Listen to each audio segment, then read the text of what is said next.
This is becoming like a Sunday evening tradition for us to chat with our NHL analyst, Martin Biron, but this is the exciting thing. We wanted to explore the studio space here in Studio 9, so I moved over to the other side of the studio where I can really have a good conversation with Marty. And Marty, Jonathan Marchessault, he has been the key cog for Vegas through this whole Cup final, and yet on Saturday night, I'm watching the game, and Chandler Stephenson is the one who really stepped up for the Golden Knights in that one. How did he elevate his game on Saturday? Well, it wasn't a really good start to the Stanley Cup Finals with Chandler Stephenson. In the first 3 games, only had 1 assist. In Game 3, it was a -3, right? They only gave up 3 goals. He was on the ice for every single one of the goals given up. He was a -12 shot attempts at 5-on-5. So what does Bruce Cassidy do? First shift for Chandler Stephenson, he's up against the Florida Panthers' fourth line, right? Let's win that matchup. Let's give him confidence. He gets a huge goal right away. First shift. He gets a goal, gets another goal later on. They were all around the crease. They got many chances with Stone and Howden. That is why the depth of the Vegas Golden Knights is so important, because it's not Marchessault, it's not Eichel, it's not William Karlsson. Some nights it's going to be other people. And Chandler Stephenson, right away from his first shift, was able to get in on the action. This is a guy that started the playoffs with four goals in his first 6 games of the playoffs. And in the finals, only had 1 assist in 3. So a huge Game 4 for Chandler Stephenson, really putting the Vegas Golden Knights way ahead in the driver's seat. Marty, Wes McCauley is widely considered the best official in the game right now, but you wouldn't get that opinion from Florida Panthers fans. They don't like the officiating right now. Have the refs been subpar in this Cup final to your eyes, Marty, or is it just that Florida maybe is playing undisciplined hockey?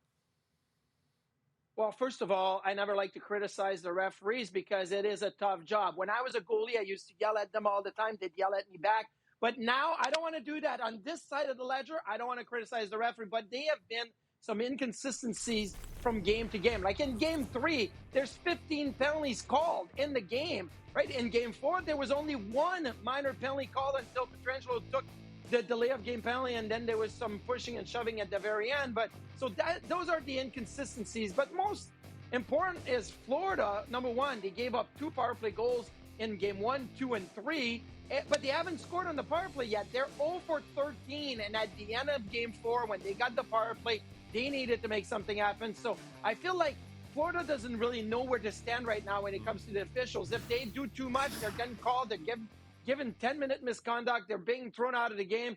And if it's a game like Game 4 where nothing's called, then they're like, wait, 2 nights ago it was called and now it's not. So it's really hard when you have to deal with inconsistencies like that. But you got to play the game. I feel like in Game 4, the refs let them play. And that's really what most players would want, right? Is to let us play, let us figure it out on the ice. But in Game 3, it was a completely different story. And you're right. They did let them play in Game 4, and Matthew Tkachuk was able to get up to his usual shenanigans toward the end of the game with Alex Pietrangelo. But the bottom line, Marty, watching Tkachuk, it seems very clear to me that he is banged up and he is not 100% by any stretch of the imagination. Who else needs to step up right now for this team to stay in this series? Well, for me, it's Sam Reinhart, right? I know that Luostarinen is not playing, and it affects Sam Reinhart because he doesn't have another person on his lines that can play with him. They've elevated Ryan Lomberg, but mostly Lomberg's a fourth liner. But Sam Reinhart at the end of Game 4 was giving time on ice with Sasha Barkov and Anthony Duclair because Tkachuk wasn't playing much until the very end. And you look at Reinhart in the Stanley Cup Finals, 0 points, only 6 shots on goal. That's an average of 1.5 shots per game. In the regular season, he was just under 3 shots per game on average. So there's about a 50%, roll back on Sam Reinhart's input offensively, getting pucks to the net, and he needs to step it up and get big goals. In the first round against Boston, Sam Reinhart scored a goal in Game 5, Game 6, and Game 7. If Florida wants to get back in this series, they're going to need Sam Reinhart for those 3 games in the first round, not the Sam Reinhart that we've seen in the last 4 games. Marty, watching Games 3 and 4, Vegas is up 3-1 in the series, but man, they let Florida back in those games and allowed them to win Game 3 in overtime. My question for you is, who's more responsible? Is it the Vegas forwards, or is it the Vegas D that maybe needs to put a little more pressure on Florida and prevent them from coming back?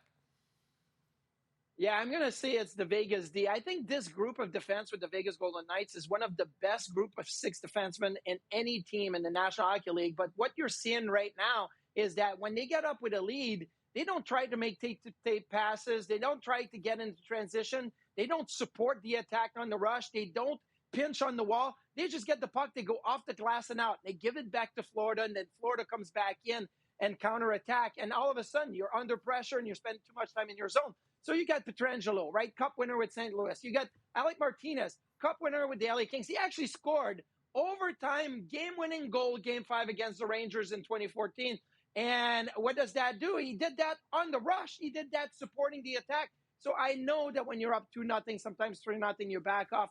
But that can't happen, and it starts from the back end so you can put pressure and push the pace up the ice. I think that group of 6 can definitely do that. Well, they have a chance to wrap it up on Tuesday, Marty. The Stanley Cup will be in the building as Vegas will try to win their franchise's first ever Stanley Cup. Marty Biron, always a pleasure. Thanks for this.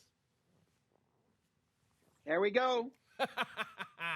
Yes.